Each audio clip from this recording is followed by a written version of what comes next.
में भी बहुत वोट है। और अगर कर्मचारी मजबूत होगा तो उसके घर मजबूत होंगे, गांव मजबूत होगा तो देश भी मजबूत होगा। तो आप सरकार को चुनौती देते हैं? सरकार को चुनौती है, खुली चुनौती है बिल्कुल। अगर पुरानी पेंशन लागू नहीं होगी तो जो जैसे हम लोग लेके आए थे सरकार, वैसे जड़ से उखाड़ेंगे। जहाँ तक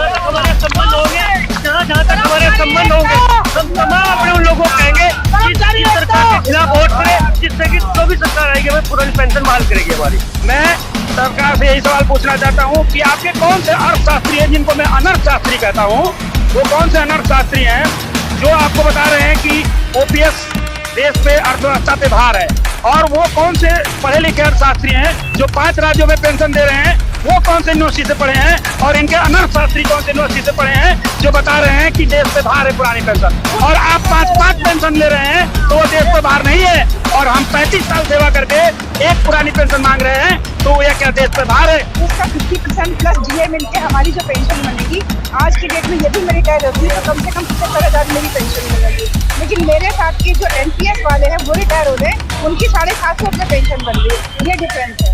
नमस्कार, मैं पल्लवी शर्मा, आप देख रहे हैं अमन न्यूज। और आज बता दें आपको कि 1 अक्टूबर को यहाँ पर दिल्ली के अंदर रामलीला मैदान में महा रैली का जो आयोजन है वो होने वाला है, और यहाँ पर तमाम अलग अलग राज्यों से लोग आए हुए हैं, चाहे राजस्थान हो, चाहे पंजाब हो, चाहे उत्तर प्रदेश हो, यहाँ पर तमाम लोगों की भीड़ आपको नजर आएगी। आपको बताते चले कि यहाँ पर ओल्ड पेंशन स्कीम को फिर से बहाल करने की मांग को लेकर यहाँ पर लोग आज इकट्ठे हुए हैं। तो चलिए लोगों से ही बातचीत करते हैं और जानते हैं कि उनकी क्या तमाम जो मांगे हैं वो लेकर यहाँ पर आए हुए हैं। आपका नाम? मैं doctor Ramnesh Parmar, pharmacist, diploma pharmacist association, प्रांतीय उपाध्यक्ष, उत्तर प्रदेश सरकार। आप देख रहे हैं इस वक्त रामलीला मैदान में तमाम लोग अलग अलग राज्यों से आए हुए हैं, क्या मांगे हैं आपकी? हमारी एक ही मांग है, ओपीएस पुरानी पेंशन बहाल। कुछ राज्यों में, कांग्रेस शासित राज्यों में कर दी गई है, लेकिन हमारी केंद्र सरकार से ये मांग है कि अगर वो ये हमारी मांग मान ले तो पूरे देश में लागू हो जाए। हमारी ये बुढ़ापे की लाठी है, हम लोग 40 साल सरकार की सेवा करते हैं, इसके बाद भी हमें पेंशन नहीं मिलती है, और एक विधायक 2 दिन विधायक रहते हैं उनको पेंशन मिलती है, तब सरकार पर पैसे की कमी नहीं होती है। लेकिन जो अपना जीवन सरकार की सेवा में समर्पित करते हैं, चाहे वो रेलवे के कर्मचारी हो, अर्धसैनिक बल हो, स्वास्थ्य कर्मचारी हो, और हमारे उत्तर प्रदेश में कानून जो है न्याय विभाग, उसको पेंशन बहाल कर दी गई है, लेकिन और विभागों को क्यों नहीं? ये दोहराया रवैया ये गलत है सरकार का। मेरी सिर्फ एक ही मांग है, हमारे देश का हर कर्मचारी पेंशन का हकदार है, बुढ़ापे की लाठी है, उसी से वो अपना जीवन यापन कर सकता है। तो न्यू जो पेंशन है उसमें आपको क्या खामियां नजर आ रही है? मेरे को अगर इनको न्यू पेंशन इतनी अच्छी लग रही है तो किसी भी राज्य में विधायक और सांसद लेके देख लें। न्यू पेंशन में 1 लाख रुपए से हम लोग रिटायर हो रहे हैं सैलरी से, और 1500-2000 रुपए न्यू पेंशन मिल रही है। क्या उससे गुजारा हो जाएगा हमारा? नहीं होगा ना, आप भी जानती हैं। 2000 रुपए महीने में हम परिवार को पाल लेंगे, बुढ़ापे में अपना इलाज करा लेंगे, अपनी दवाई, अपना खर्चा, अपना खाने का सारी व्यवस्था हो सकती है। मैं आपसे ही पूछ रहा हूँ, आप कर सकती हैं गुजारा? नहीं हो सकती है, लेकिन जिस तरह से अभी केंद्र सरकार आपको पेंशन दे रही है, लोगों का ये भी कहना है कि अगर इसी तरह से चलता रहा तो क्या आप लोग सरकार बदलने में देरी करेंगे? नहीं करेंगे, बिल्कुल नहीं करेंगे। अगर ये नई स्कीम से ही पेंशन देते रहेंगे तो हम इस सरकार को वोट नहीं देंगे। हम किसी भी पार्टी से बंधे हुए नहीं है, जो हमारी पुरानी पेंशन की बात करेगा वही हमारे देश पर राज करेगा। जय भारत, जय हिंद। आपका नाम? संजीव कुमार। कहाँ से आप? डिस्ट्रिक्ट अलीगढ़, उत्तर प्रदेश। क्या मांगे हैं और आज आप दिल्ली में आए हैं, किन मांगों को लेकर? जी, हम अपनी पेंशन बहाली की मांग को लेकर आए हैं, और ये जो देशव्यापी जो धरना दिया जा रहा है, ये हमारी पुरानी पेंशन बहाली के लिए दिया जा रहा है। जो हमारी महिला साथी हैं, पुरुष साथी हैं, उनकी पेंशन बहाल हो, हम इसलिए धरना देने आए हैं। क्या परेशानी है? देखिए, जवानी तो कट जाती है जैसे कटती है वैसे, लेकिन बुढ़ापे के दिन बड़ी मुश्किल से कट पाते हैं, और बुढ़ापे में सहारा केवल पेंशन ही है और कुछ नहीं। और हम पेंशन बहाली की मांग को लेकर, मैं और मेरी पूरी यूनिट स्वास्थ्य विभाग की, हम लोग यहाँ धरना देने आए हैं और इस जो धरना स्थल पे जो हमारे पदाधिकारी लेके आए इसमें बढ़ चढ़ का हिस्सा हमने लिया है और भविष्य में भी जो भी ऐसा कोई कार्यक्रम होगा मैं और मेरी सारी यूनिट पूरी बढ़ चढ़ के हिस्सा लेगी। आप क्या कहना चाहते हैं? मैं यही कहना चाहता हूँ कि पुरानी पेंशन जो है बहाल होनी चाहिए, क्योंकि पुरानी पेंशन जो है बुढ़ापे का सहारा होती है आदमी का। यहाँ ये जो आंदोलन चल रहा है पुरानी पेंशन के लिए चल रहा है। जजों की पेंशन बहाल हो गई तो हम कर्मचारियों की पेंशन नहीं बहाल होनी चाहिए, हमारी भी पेंशन बहाल होनी चाहिए। हम अपनी पेंशन बहाली की मांग को लेकर के यहाँ एकत्रित हुए हैं। जो ये विशाल धरना चल रहा है, हम अलीगढ़ से आए हुए सब लोग यहाँ पे इसलिए एकत्रित हुए। पुरानी पेंशन बहाल हो, यही हमारी मांगे हैं और जब तक बहाल नहीं होगी जो भी हमें संघर्ष करना होगा करेंगे। कब से नहीं आपको पेंशन मिल रही? हमें मिला ही नहीं है, पोस्टिंग हो रही 2004 के बाद हमारी पेंशन बिल्कुल बंद कर दी गई है और इसी को हम लागू कराना चाहते हैं, इसीलिए हम आज यहाँ से। मेरा नाम दीप नारायण मौर्य है, मैं असिस्टेंट प्रोफेसर हूँ सीसीएस यूनिवर्सिटी मेरठ में। और हम लोग पुरानी पेंशन की मांग को लेकर के पूरा मेरठ यहाँ पर आया हुआ है। जितने भी शिक्षक और भी जितने भी सरकारी कर्मचारी लोग हैं, सारे लोग जो सरकार और जिस सरकार के लोग संसद में बैठकर एक चुनाव और एक देश एक चुनाव की मांग कर रहे हैं, वही लोग एक पेंशन एक देश में एक समान पेंशन की बात क्यों नहीं करते। जो पुरानी पेंशन कर्मचारियों के पूरे जीवन के लिए एक तरीके से उनके जीवन को अस्थायी करने का एकमात्र साधन थी, उसको एक झटके में बंद कर दिया गया।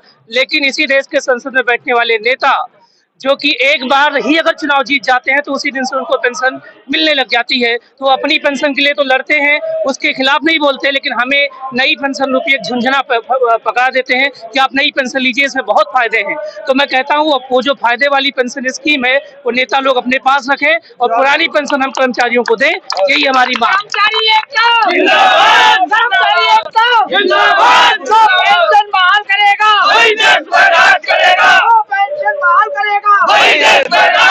अभी तो ये अंगड़ाई है, अभी तो ये अंगड़ाई है। और मैडम 2024 में वही जीतेगा जो कर्मचारियों की बात सुनेगा, क्योंकि कर्मचारी के घर में भी बहुत वोट है। और अगर कर्मचारी मजबूत होगा तो उसके घर मजबूत होंगे, गांव मजबूत होगा तो देश भी मजबूत होगा। तो आप सरकार को चुनौती दे रहे हैं? सरकार को चुनौती है, खुली चुनौती है, बिल्कुल। अगर पुरानी पेंशन लागू नहीं होगी तो जो जैसे हम लोग लेके आए थे सरकार, वैसे जड़ से उखाड़ेंगे। जहाँ हमारे संबंध होंगे, जहाँ तक हमारे संबंध होंगे, हम तमाम अपने उन लोगों को कहेंगे कि इस सरकार के खिलाफ वोट करें, जिससे कि जो भी सरकार आएगी हमें पुरानी पेंशन बहाल करेगी हमारी। बहुत बहुत शुक्रिया हमसे बात। इस वक्त हमारे साथ कुछ महिलाएं भी यहाँ पर मौजूद हैं, आइए उनसे बात करते हैं और जानते हैं। आप लोग यहाँ पर आए हुए हैं, इतनी बड़ी रैली निकाल रहे हैं, क्या मांगे हैं आप लोग? मैडम हम चाहते हैं कि हमारी पुरानी पेंशन जो है वो बहाल हो, क्योंकि अभी जो एनपीएस लागू है उसमें बहुत सारे झोल हैं। हम सबकी यही मांग है कि पुरानी पेंशन बहाल हो। कहाँ से आए हैं? हम लोग राजकीय शिक्षक संघ से मुजफ्फरनगर से हैं। पुरानी पेंशन और जो नई स्कीम आपको दी गई है, क्या अंतर है उसमें? तो हमारे दर्शक अभी तक भी जितने एनपीएस के लोग हैं, एनपीएस कैटेगरी में आ रहे हैं, उसमें कुछ भी फिक्स नहीं है। और जो ओपीएस है वो एक फिक्स है, उसमें जीपीएफ में हमारा हो जाता है और जब हम लोन चाहें जब लोन ले सकते हैं। Everything is fix in old pension scheme, but in NPS everything is indefinite and nothing can be said that what would be the future of it. तो आप चाहते हैं कि आपको पुरानी पेंशन मिले और उसमें जो आपको चीजें दी जा रही थी वो आपको वापस मिले? बिल्कुल, पुरानी पेंशन के हक के मांगने के लिए ही आज रामलीला मैदान में पूरा हुजूम हमारा जुड़ा है और हमारी सरकार से एक ही मांग है कि पुरानी पेंशन की बहाली हो और हम पुरानी पेंशन लेकर रहेंगे। अगर ऐसा नहीं हुआ तो एक बार नहीं 100 बार ये रामलीला मैदान जो है वो भर जाएगा टीचर्स की और पूरा सभी शिक्षकों और सभी जितने भी डिपार्टमेंट है सबसे भर देंगे इसको हम। तो आप लोगों को कब से पेंशन की जो प्रॉब्लम है वो सामने आ रही है? मैम 2004 के बाद से जितने लोग भी अपॉइंटेड हैं उनको किसी को भी new pension old pension scheme में नहीं शामिल किया जाएगा। इवन जो आपके सीआरपीएफ में लोग हैं जो अपनी देश के लिए जान की बाजी लगा रहे हैं, उनके लिए भी ये स्कीम नहीं है। तो हमारी तो ये डिमांड है कि जो लोग देश के लिए अपना घर परिवार छोड़े हुए हैं वो लोग पहले से ही इमोशनली टॉर्चर्ड रहते हैं और फिर बाई चांस अगर उनके साथ कोई ट्रेजेडी हो जाए तो उनके परिवार को किसी भी प्रकार की कोई भी सिर्फ सिंपैथी मिलती है, किसी प्रकार का अन्य फाइनेंशियल सपोर्ट नहीं मिलता है। तो अन्य विभागों के साथ साथ हम खासतौर से अपील करेंगे ये जो हमारे सुरक्षा बल हैं उनको तो ये आवश्यक रूप से मिलनी चाहिए अन्य विभागों के साथ साथ। तो आप कब तक ये मांग अपनी रखते रहेंगे? और जब तक सरकार हमारी मांग पूरी नहीं करती तब तक हम इस अपनी पुरानी पेंशन की बहाली के लिए हम यहाँ आते रहेंगे और अपना आंदोलन करते रहेंगे। इस बार जो सरकार बनने वाली है वो पुरानी पेंशन के आधार पर ही बनने वाली है। जो भी सरकार पुरानी पेंशन को बहाल करेगी सिर्फ उसी को सब लोग वोट देंगे। पुरानी पेंशन जो हमसे टकराएगा। सबसे बड़ी बात है कि अगर एनपीएस इतनी अच्छी है तो एनपीएस विधायक और जो हमारे एमपीज हैं वो अपने ऊपर लागू क्यों नहीं करते। सबसे बड़ी खामी है एनपीएस की कि एनपीएस में एक फिक्स अमाउंट हमें दिया जाएगा, जो हमारा अमाउंट है उसी का 60% हमें दिया जाएगा, 40% की पेंशन दी जाएगी। उस पर ना कोई डीए लगेगा ना हमें कोई मेडिकल क्लेम मिलेगा, जबकि हमारी जो ओल्ड पेंशन स्कीम है उसको हम डीए भी मिलता है हमें और हमारा मेडिकल क्लेम भी मिलता है। और हमारा एनपीएस लेने के बाद हमारा राज्य कर्मचारी का दर्जा भी छीन लिया जाएगा, जो हमें किसी कीमत पे भी मंजूर नहीं है। हम चाहते हैं कि एनपीएस अगर इतनी अच्छी है तो विधायक और सांसद पहले अपने आप एनपीएस में आए। वो दो दिन सांसद लेने के बाद 2 दिन एमपी बनने के बाद पेंशन लेते हैं। हम 30 साल सेवा करते हैं सरकार की और हमें पुरानी पेंशन नहीं दी जाती। ये हमारे साथ अन्याय है और जब तक ये अन्याय होता रहेगा तब तक हम यहाँ इकट्ठा होंगे और सरकार के विरोध में हमेशा उतरते रहेंगे। मैडम हमें ये कहना है कि नाम मेरा नाम संदीप सिंह है, मैं बलिया जिला उत्तर प्रदेश से आया हूँ। मैं सरकार से यही सवाल पूछना चाहता हूँ कि आपके कौन से अर्थशास्त्री हैं, जिनको मैं अनर्थशास्त्री कहता हूँ, वो कौन से अनर्थशास्त्री हैं जो आपको बता रहे हैं कि ओपीएस देश पे अर्थव्यवस्था पे भार है, और वो कौन से पढ़े लिखे अर्थशास्त्री हैं जो 5 राज्यों में पेंशन दे रहे हैं, वो कौन से यूनिवर्सिटी से पढ़े हैं, और इनके अनर्थशास्त्री कौन से यूनिवर्सिटी से पढ़े हैं जो बता रहे हैं कि देश पे भार है पुरानी पेंशन। और आप 5 पेंशन ले रहे हैं तो वो देश पे भार नहीं है, और हम 35 साल सेवा करके एक पुरानी पेंशन मांग रहे हैं तो ये क्या देश पे भार है। और सर जो ये कैलकुलेशन समझा रहे थे डीए वाला, हमें ना तो पुरानी पेंशन से ज्यादा चाहिए ना तो पुरानी पेंशन से कम चाहिए, हमें हूबहू पुरानी पेंशन चाहिए। हमें ना तो ज्यादा चाहिए ना कम चाहिए, सिर्फ और सिर्फ पुरानी पेंशन चाहिए। सिर्फ एक बात है, बहाल करो। हम ये कहना चाहते हैं कि 35 साल की सर्विस में अगर बुढ़ापे में हमारी पेंशन हमें नहीं मिलेगी तो फिर हमारा फ्यूचर क्या होगा। आप ये देखिए कौन से बच्चे ऐसे हैं आज के समय में जो अपने पेरेंट्स का भार उठाते हैं, और आप ये देखिए 35 साल की नौकरी करने के बाद हमें कोई पेंशन नहीं है। उधर जो सांसद विधायक है मात्र 5 साल की वो करके सेवा करके एक दिन के बाद भी वो उनकी पेंशन लागू हो जाती है। आप देखिए मैडम, हम टैक्स पेयर हैं, हम अपना कर्तव्य अच्छे से निभा रहे हैं, सरकार को हमें सपोर्ट करना चाहिए। हमारी सिर्फ एक ही मांग है कि हमारी पुरानी पेंशन बहाल कर दीजिए। बाकी जितने भी स्कीम्स है, जितने भी नीतियां हैं, इवन हमारी छुट्टी में भी जो भी आदेश आते हैं हम अपने पूरे मनोबल से कार्य करते हैं। और इसके बदले में हम क्या चाह रहे हैं, अपनी पूरी सेवा देने के बाद हम बुढ़ापे का सहारा ही तो मांग रहे हैं, इसमें हम क्या गलत कर रहे हैं। तो इसलिए हमारी सिर्फ एक ही रिक्वेस्ट है, एक ही मांग है सरकार से कि कृपया कर हमारी पुरानी पेंशन बहाल करें और हमें हमारे फ्यूचर हमारा सिक्योर करें, जो सही इज्जत से गुजरे। हमारा जो बुढ़ापा है वो सही तरह इज्जत से गुजर सके, हम एक सम्मान के साथ, जब हम बुजुर्ग हों एक सम्मान के साथ जी सके, इसलिए हम पुराने। जी मैं जनपद अलीगढ़ से आया हूँ, माध्यमिक शिक्षक संघ एकजुट वीरेंद्र पाल। मेरा कहना यह है, चैलेंज है केंद्र सरकार को, ये जिसने पुरानी पेंशन बहाली नहीं की तो ये सरकार नहीं बनेगी। जो हमारी पुरानी पेंशन की बात करेगा वही देश में राज करेगा। उदाहरण है, देख लें 6-7 राज्यों में पुरानी पेंशन बहाली हो गई है।